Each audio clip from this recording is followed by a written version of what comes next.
नमस्कार स्टूडेंट्स, मैं doctor Sudesh Chaudhary physical chemistry YouTube channel में आप सभी का स्वागत करती हूँ।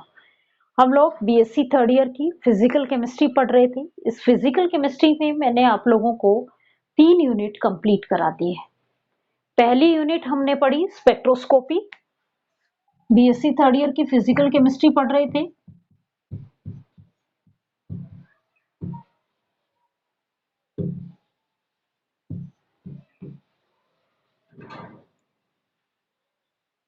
इस फिजिकल केमिस्ट्री में जो हमने कोर्स कवर कर लिया है अभी तक, वो मैं आप लोगों को एक बार डिफाइन कर रही हूँ। फर्स्ट जो यूनिट आपकी थर्ड यूनिट थी, वो हमने स्पेक्ट्रोस्कोपी वो कंप्लीट पढ़ ली। जो हमारे साथ अभी नए स्टूडेंट्स जुड़ रहे हैं, वो पहले पुराने वीडियो स्पेक्ट्रोस्कोपी कंप्लीट कर लीजिए। फिर हमने यूनिट सेकंड पढ़ी क्वांटम मैकेनिक्स, जो आपकी फर्स्ट यूनिट है।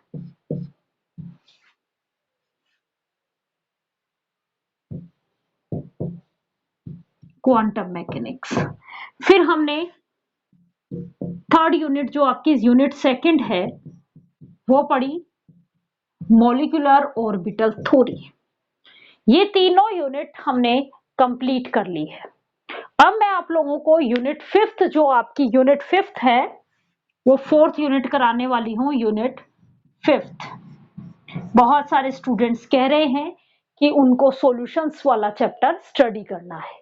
तो फिफ्थ यूनिट जो है वो है आपकी सॉल्यूशन, डाइल्यूट सॉल्यूशंस और कोलिगेटिव प्रॉपर्टीज।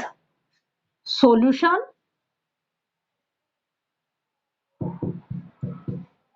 डाइल्यूट सॉल्यूशन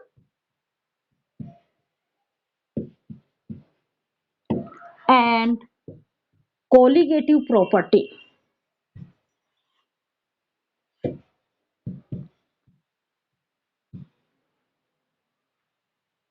ये स्टडी करेंगे। और सबसे लास्ट में हम जो आपकी यूनिट फोर्थ बच जाएगी फोटो केमिस्ट्री, वो स्टडी करेंगे। इस फोटो केमिस्ट्री में मैंने जिन स्टूडेंट्स को अभी पढ़ना है, वो एमएससी फाइनल ईयर के फोटो केमिस्ट्री स्टडी कर सकता है, क्योंकि इस फोटो केमिस्ट्री में मैंने कुछ कॉमन टॉपिक्स जो हैं वो वहां पे कवर करवा रखे हैं, लेकिन फिर भी मैं इनको आपको बीएससी थर्ड ईयर के लेवल पे वापस स्टडी कराऊंगी। तो जो जिनको जल्दी है, जिनको पढ़ना है, वो वहां पे जाके पढ़ सकते हो। एमएससी फाइनल ईयर के फोटो केमिस्ट्री में इनिशियली टॉपिक्स जो आपके दिए हुए हैं, जैसे फोटो केमिस्ट्री लो, जिसमें जो है वो 2 लो तो मैंने वहां करा रखे थे। एक लो जो है आपका बियर्ड लैम्बर्ट लो, जो हमने स्टडी किया था, वो यूवी विजिबल स्पेक्ट्रोस्कोपी में करा रखा है। इसलिए वो जो आप स्टडी करना चाहोगे वो बिखरी हुई स्टडी है। कोई टॉपिक कहाँ मिल रहा है, कोई टॉपिक कहाँ मिल रहा है। इसलिए ये सीक्वेंस से मैं आप लोगों को पूरा प्रॉपर इस सॉल्यूशन वाले चैप्टर के बाद स्टडी कराऊंगी। चलो, अब हम यूनिट फिफ्थ स्टडी करेंगे। यूनिट फिफ्थ में हम पहले सॉल्यूशन वाला पार्ट पढ़ेंगे, फिर डाइल्यूट सॉल्यूशंस के बारे में स्टडी करेंगे, और उसके बाद हम कोलिगेटिव प्रॉपर्टीज के बारे में स्टडी करेंगे। देखो,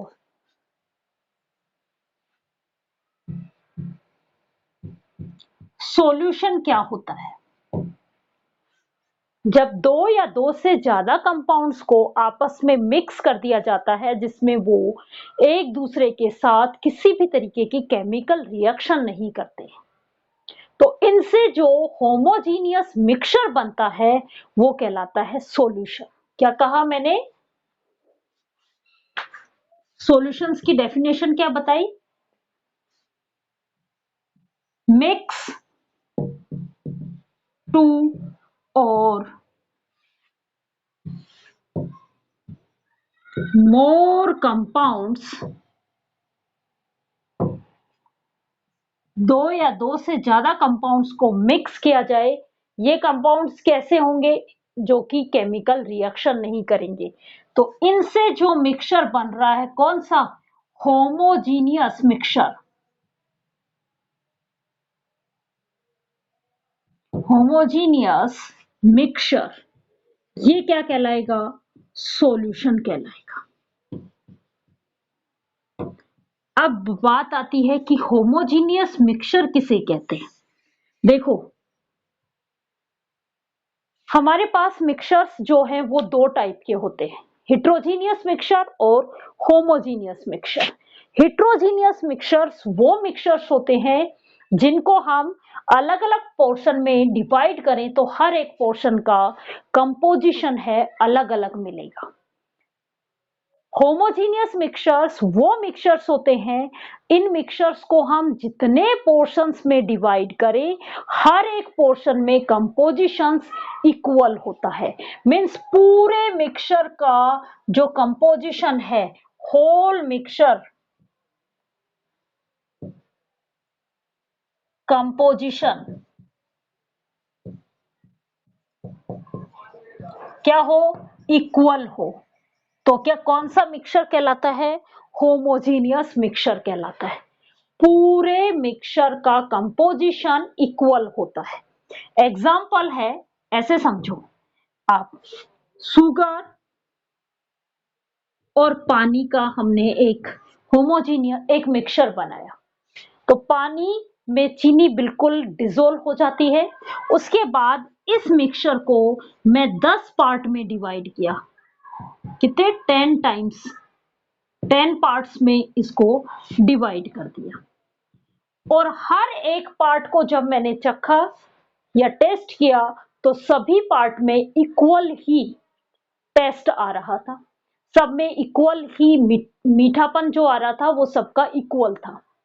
इसका मतलब ये जो है, इसमें पानी, हर एक पार्ट में पानी और चीनी का जो रेशो है, संगठन है, जो कंपोजिशन है वो इक्वल है। इसलिए ये मिक्सचर क्या कहलाएगा? होमोजीनियस मिक्सचर कहलाएगा। कैसा मिक्सचर कहलाएगा? होमोजीनियस मिक्सचर कहलाएगा। तो इनसे जो मिक्सचर बनेगा वो होमोजीनियस मिक्सचर कहलाएगा। और इस मिक्सचर को ही हम यहाँ पे किस फॉर्म में पढ़ेंगे? सॉल्यूशन फॉर्म में पढ़ेंगे। किसके फॉर्म में पढ़ेंगे? सॉल्यूशन फॉर्म में पढ़ेंगे। हेट्रोजीनियस मिक्सचर्स कौन से होते हैं?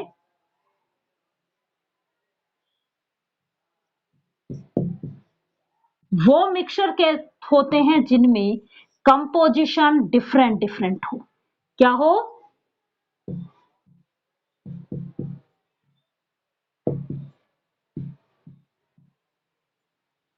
डिफरेंट डिफरेंट हो। जैसे मिट्टी और पानी का आप घोल बनाओ, मिट्टी और पानी को डिसोल्व करो, मिट्टी का कुछ पार्ट जो है वो नीचे बैठ जाता है, तो जब आप उस मिट्टी और पानी वाले पोर्शन को अलग अलग डिवाइड करोगे तो ऊपर वाले पोर्शन में आपको पानी और मिट्टी का संगठन जो है वो अलग मिलेगा। ऊपर वाले पोर्शन में पानी और मिट्टी का कंपोजिशन जो है वो अलग मिलेगा, या कहीं कि ऊपर वाले में मिट्टी का कंपोजिशन कम है और पानी का कंपोजिशन ज्यादा है। लेकिन जैसे जैसे नीचे वाला पोर्शन आता जाएगा वैसे वैसे मिट्टी का कंपोजिशन उसमें बढ़ता जाएगा। इसका मतलब पूरे उस सॉल्यूशन को हमने जितने भी पार्ट में डिवाइड किया, हर एक पार्ट का कंपोजिशन अलग अलग हुआ। तो ये जो सॉल्यूशन मिलते हैं या ये जो मिक्सचर होते हैं ये हेट्रोजीनियस मिक्सचर होते हैं। हम यहाँ पे जो भी स्टडी करेंगे वो इस होमोजीनियस मिक्सचर के बारे में स्टडी करेंगे, सॉल्यूशन के बारे में स्टडी करेंगे। ये तो सॉल्यूशंस की डेफिनेशन समझ ली हमने। अब सॉल्यूशन जो होता है ये बाइनरी भी हो सकता है, टर्सरी भी हो सकता है। सॉल्यूशंस जो है वो बाइनरी भी हो सकता है और टर्सरी भी हो सकता है। यदि सॉल्यूशंस दो कंपोनेंट से मिलके बनता है, if solution form two component, तो इसको बाइनरी कहेंगे। बाइनरी सॉल्यूशन, बाइनरी सॉल्यूशन में कितने कंपोनेंट होंगे? दो कंपोनेंट होंगे। दो अवयव होंगे और यदि ये तीन अवयव से मिलके बनता है, if solution form three component, तीन से बनता है तो इसको टर्सरी सॉल्यूशंस कहा जाता है। क्या कहा जाता है? टर्सरी सॉल्यूशंस कहा जाता है।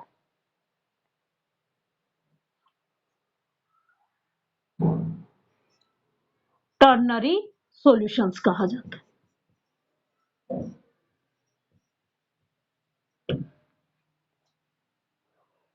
बाइनरी सॉल्यूशंस में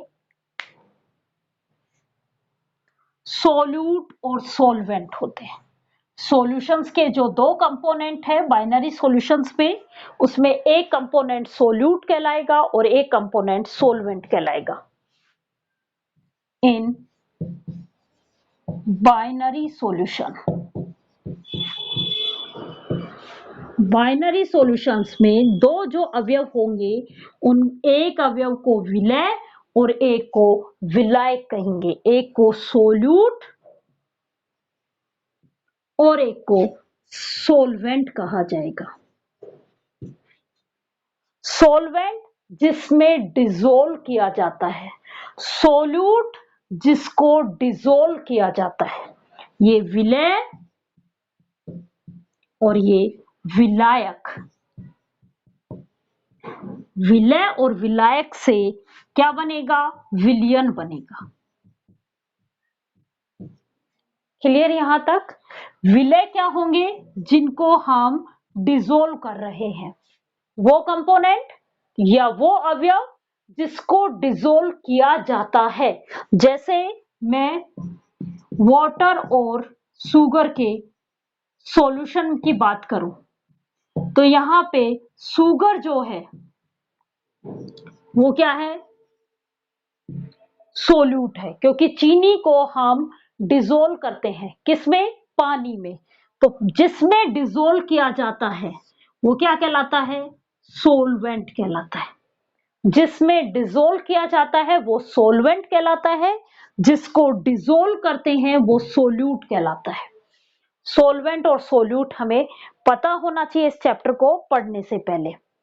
उसके बाद इस सॉल्वेंट में इस सोल्यूट को डिसोल्व करने की एक कैपेसिटी होती है और ये टेम्परेचर के साथ साथ डिसोल्व की ये जो कैपेसिटी है ये चेंज भी हो सकती है।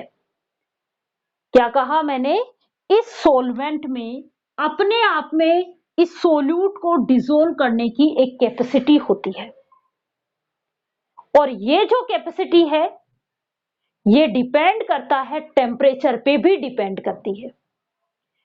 तो क्या कहा कि एक डेफिनेट टेम्परेचर पे वो सॉल्यूशंस जिसमें सोल्यूट की मैक्सिमम क्वांटिटी सॉल्वेंट में डिसोल्व हो चुकी और अब हम कोई और क्वांटिटी यदि उस सॉल्वेंट में डिसोल्व करें तो वो और क्वांटिटी उस सॉल्वेंट में डिसोल्व नहीं होती है, तो इनसे जो सॉल्यूशन बनता है वो सैचुरेटेड सॉल्यूशन कहलाता है।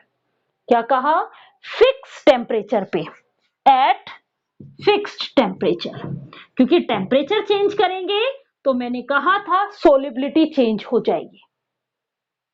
सोलिबिलिटी चेंज होगी यदि टेम्परेचर को इंक्रीज किया, वो हम डिपेंड करेंगे आगे इसकी प्रॉपर्टीज जब पढ़ेंगे तो मैं आपको बता दूंगी कि टेम्परेचर पे किस तरीके से डिपेंड करती है। फिक्स टेम्परेचर के ऊपर क्या किया? सोल्यूट की मैक्सिमम क्वांटिटी जो सोलवेंट में डिसोल्व हो चुकी, अब उसके बाद यदि हम सोल्यूट को और डिसोल्व करें तो वो सोलवेंट में डिसोल्व नहीं हो, उस केस में जो सॉल्यूशन बनता है उस सॉल्यूशंस को सैचुरेटेड सॉल्यूशंस कहते हैं। सैचुरेटेड सॉल्यूशंस क्या है? Maximum quantity of solute dissolve in solvent।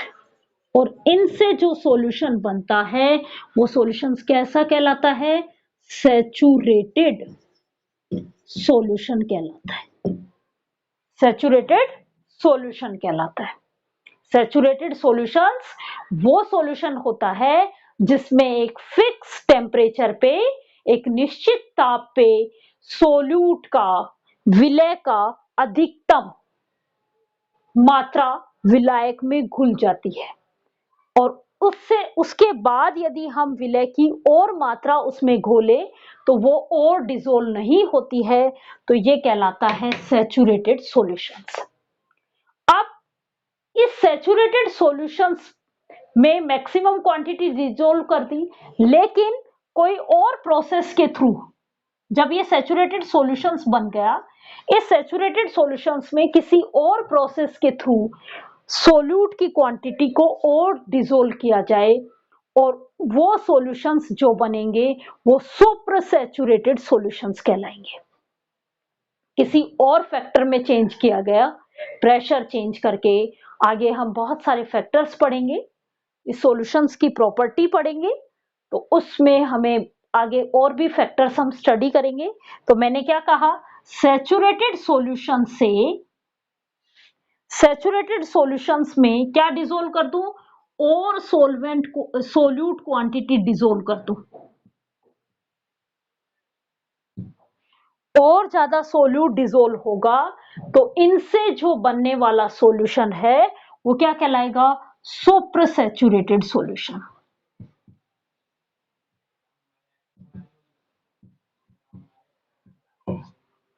Clear यहां तक? अब आते हैं टाइप्स ऑफ सॉल्यूशंस। ये टाइप्स ऑफ सॉल्यूशंस हम इस सोल्यूट और सोलवेंट की स्टेट के ऊपर डिपेंड करते हैं।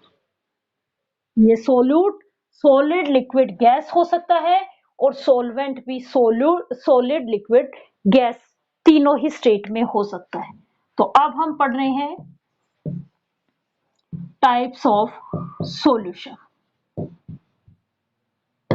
क्या कहा मैंने, सोल्यूट भी सॉलिड लिक्विड या गैस किसी भी फेस में हो सकता है, वैसे ही सॉल्वेंट भी सॉलिड लिक्विड या गैस किसी भी फेस में हो सकता है। इनके आधार पे इस सॉल्यूशन को तीन टाइप से डिवाइड किया गया, तीन टाइप में डिवाइड किया गया। कौन कौन सा, गैस सॉल्यूशन,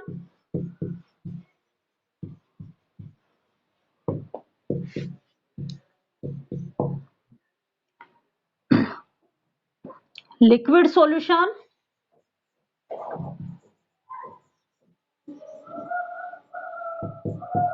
और थर्ड सॉलिड सॉल्यूशन।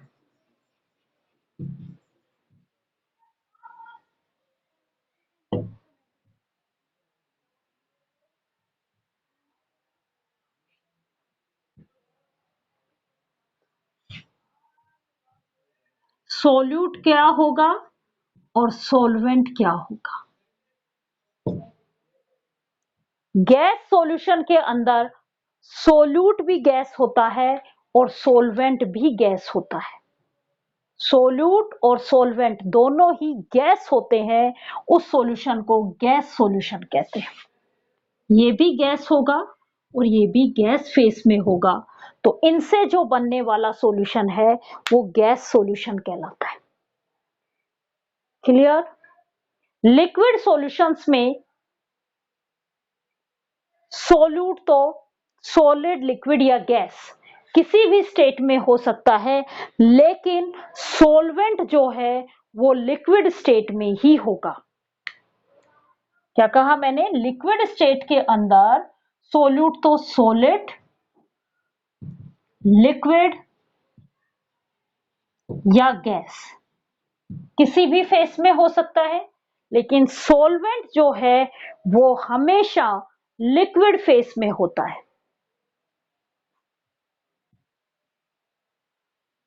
तो इससे बनने वाले सॉल्यूशंस को लिक्विड सॉल्यूशन कहा जाता है। और यदि ये जो लिक्विड सॉल्वेंट जो है, यदि ये वाटर हुआ तो इसको हम एक्वस सॉल्यूशन कहते हैं। इस लिक्विड की जगह ये जो लिक्विड है, यदि ये वाटर लिया तो ये सॉल्यूशन जो कहलाएगा ये एक्वस सॉल्यूशन कहलाएगा।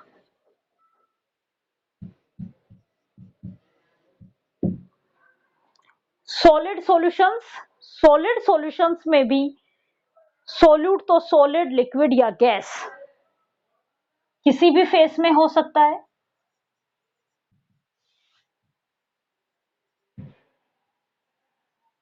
लेकिन सॉल्वेंट जो है वो हमेशा सॉलिड फेस में ही होगा। तो इनसे जो सॉल्यूशन बनेगा वो सॉलिड सॉल्यूशन कहलाता है। ये तो था कि इन सोल्यूट और सॉल्वेंट के आधार पे इन सॉल्यूशंस को हम तीन पार्ट में डिवाइड करते हैं: गैस सॉल्यूशन, लिक्विड सॉल्यूशन और सॉलिड सॉल्यूशंस।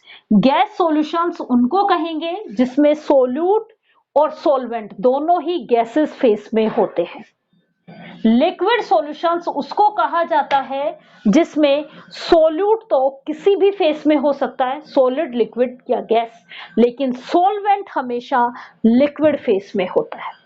और गैसियस सॉल्यूशंस हम उनको सॉलिड सॉल्यूशंस हम उनको कहते हैं जिनमें सोल्यूट तो वही सॉलिड, लिक्विड या गैसेस किसी भी फेस में हो सकता है, लेकिन सॉल्वेंट हमेशा सॉलिड फेस में ही होता है। अब हम पढ़ते हैं कि इन सॉल्यूशंस को दो अलग टाइप में और डिवाइड किया गया। ये जो टाइप था ये इनकी थर्मोडायनेमिक प्रॉपर्टीज के आधार पे डिवाइड किया गया। थर्मोडायनेमिक प्रॉपर्टीज को स्टडी करने के लिए इस सॉल्यूशंस को दो पार्ट में डिवाइड किया। तो अब हम आइडियल और नॉन आइडियल सॉल्यूशन स्टडी करेंगे। थर्मोडायनेमिक प्रॉपर्टीज का बात आते ही आपको समझ में आ जाना चाहिए कि डेल एच मिक्सिंग स्टडी करा रहे हैं ये हमसे, डेल वी मिक्सिंग स्टडी करा रहे हैं, किसमें कुछ चेंजेस आते हैं या नहीं आते हैं। क्लियर? तो पहले हम दो टाइप के सॉल्यूशंस पढ़ेंगे। कौन से? आइडियल सॉल्यूशन और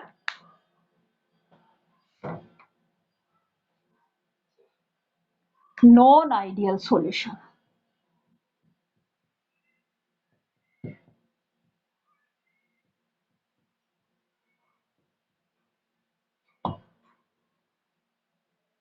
आइडियल सॉल्यूशंस और नॉन आइडियल सॉल्यूशंस। देखो, आइडियल सॉल्यूशंस में ये माना कि कोहेंसिव फोर्सेस जो थे वो इक्वल होते थे। इक्वल का मतलब जब आप सॉल्यूशन नहीं बना था तो प्योर सॉल्वेंट था और प्योर ही सोल्यूट था। प्योर सोल्यूट में सोल्यूट सोल्यूट इंटरेक्शंस होंगे और प्योर सॉल्वेंट में सॉल्वेंट सॉल्वेंट इंटरेक्शंस होंगे। सोल्यूट सोल्यूट इंटरेक्शंस और सॉल्वेंट सॉल्वेंट इंटरेक्शंस यही होंगे भी प्योर फॉर्म में। जब इन दोनों को मिक्स कर दिया, मींस होमोजेनियस मिक्सचर बनाया, सॉल्यूशन बनाया, तो अब किस किस के बीच में इंटरेक्शंस क्रिएट हुआ? सोल्यूट और सॉल्वेंट के बीच में इंटरेक्शंस हुआ।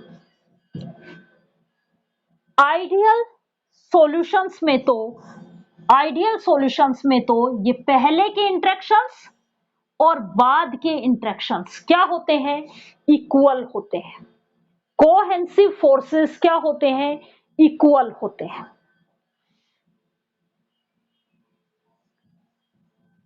Interactions before equal to interactions after. Solution बनने से पहले के इंटरेक्शंस और सॉल्यूशन बनने के बाद के इंटरेक्शंस क्या होंगे? इक्वल होंगे। तो इस सॉल्यूशंस को क्या कहा जाता है? आइडियल सॉल्यूशंस कहा जाता है। कोहेंसिव फोर्सेस कंप्लीटली यूनिफॉर्म होंगे। क्या कहा? Cohesive forces.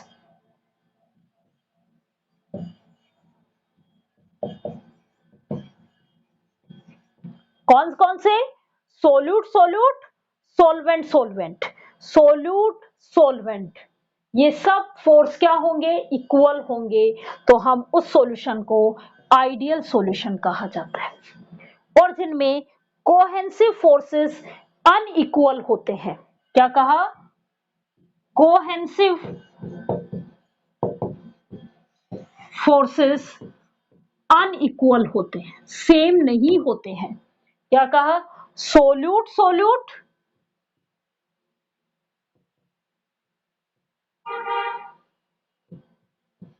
और सॉल्वेंट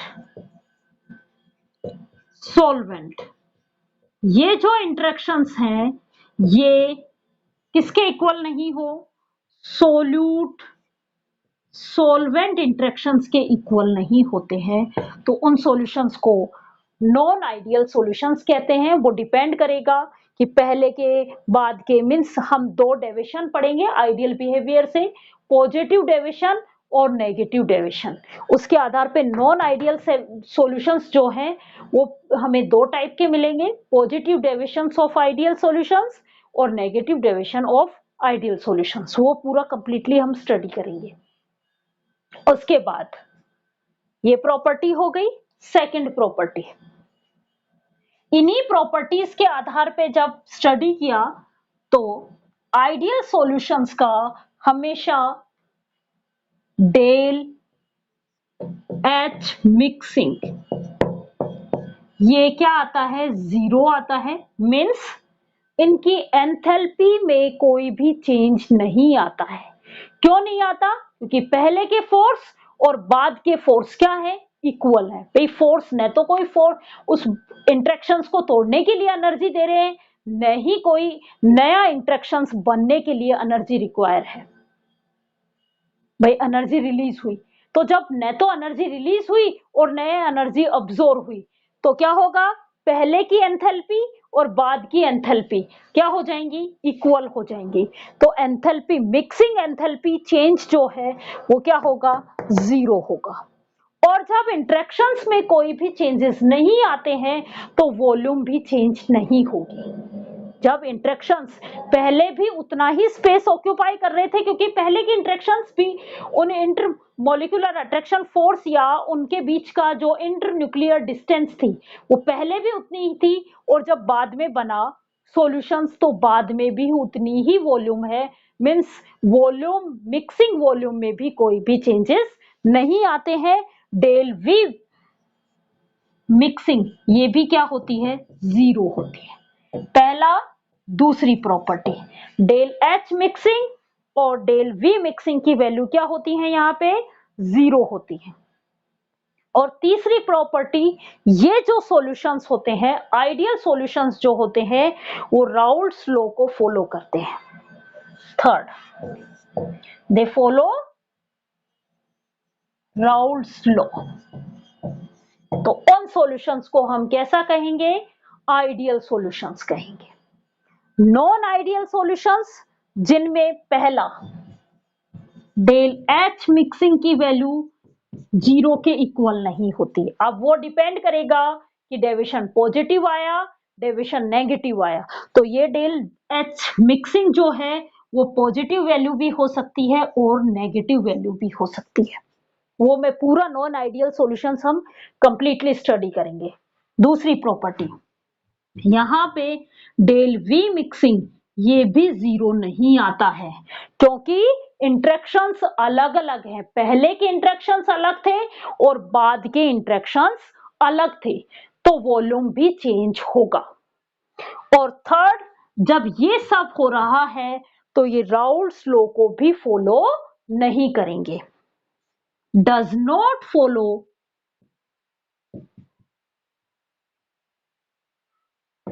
राउल्ट्स लॉ। तो वो सॉल्यूशंस कैसे कहलाएंगे? Non ideal solutions. और जो ये प्रॉपर्टीज शो करते हैं, ये सॉल्यूशंस कैसे कहलाएंगे? Ideal solutions. Non ideal solutions हम दो टाइप से फर्दर डिवाइड करेंगे, जो है पॉजिटिव डेविएशंस और नेगेटिव डेविएशन वाले स्टडी करेंगे। अब मैं कल के वीडियो लेक्चर्स में आप लोगों को, ये बार बार हम राउल्ट्स लॉ को फॉलो कर रहे हैं, ये नहीं कर रहे हैं, तो हम सबसे पहले इस राउल्ट्स लॉ को स्टडी करेंगे कि क्या कहता है ये राउल्ट्स लॉ। उसके बाद हम नॉन आइडियल में वो दोनों डेविएशन देखेंगे, किनके लिए डेल एच मिक्सिंग पॉजिटिव आती है, पहले के फोर्स ज्यादा होते हैं या बाद के फोर्स ज्यादा होते हैं, ये पूरा डिटेल स्टडी करेंगे। Thank you.